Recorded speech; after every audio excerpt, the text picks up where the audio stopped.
So I lay before you life and death, blessing and curses. So choose life, that you and your descendants may have a long life.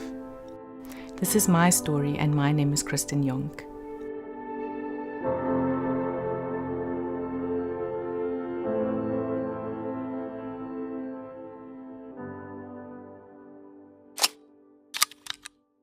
So I said, what news, and why can't he tell me about it? And she looked at me and she said, well, he just found out he's HIV positive.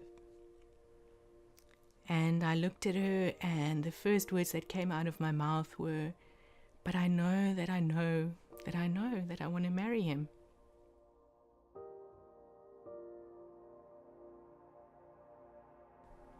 So that was quite a shock. And afterwards they said to me they're going to drop me off at church because he's waiting there for me.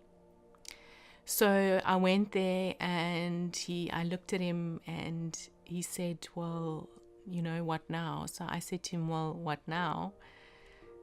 Aren't we going to get married? And he said, well, I don't know and we didn't know what to do, what to say or what to do. And it was very confusing. And I said to him, but I don't want to not choose you just because of something that they only see under a microscope. Who am I to write you off because of that? Because of a mistake you made at some point in your life?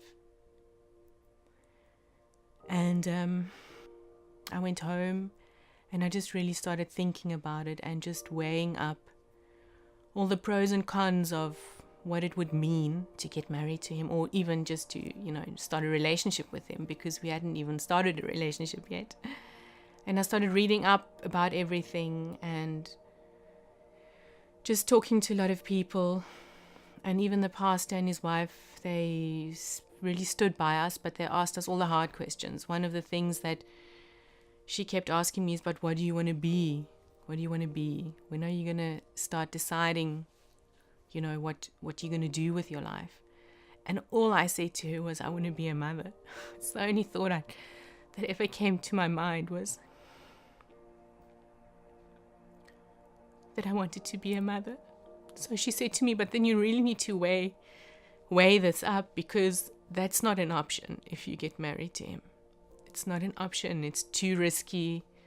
There's just too much that can go wrong. So we talked about it, and we started weighing the pros and the cons again and seeing which way, and we decided, well, maybe we should just leave it. And then he would get a test result back and it would be undetectable. And we were like, but how's that possible? And we decided again, okay, let's try again. Let's just move along and see where the relationship goes. And then at some point we decided, okay, it doesn't matter what the negatives are. We are in this together. So we want to go ahead, and we want to start this relationship, and we want to really do it with God. We can't do it alone. There's no way that we can get through this on our own. But we know that with people around us, just encouraging us and standing by us and asking the hard questions that make you think and make you just realize what kind of decision you are making. It was something that helped us along and helped me along. But ultimately, I knew that it was a choice that I needed to make. It was a choice. It was my choice to make. It was my choice in life to make. And no one else could guide me in it. No one else could tell me it was the right or the wrong decision. It was a decision that I needed to make. And I got to a point where I decided, this is the decision I want to make. Or the choice is that I want to choose him. I want to choose him. I want to choose all of him. I want to choose a life with him. And whatever that brings is whatever it will bring.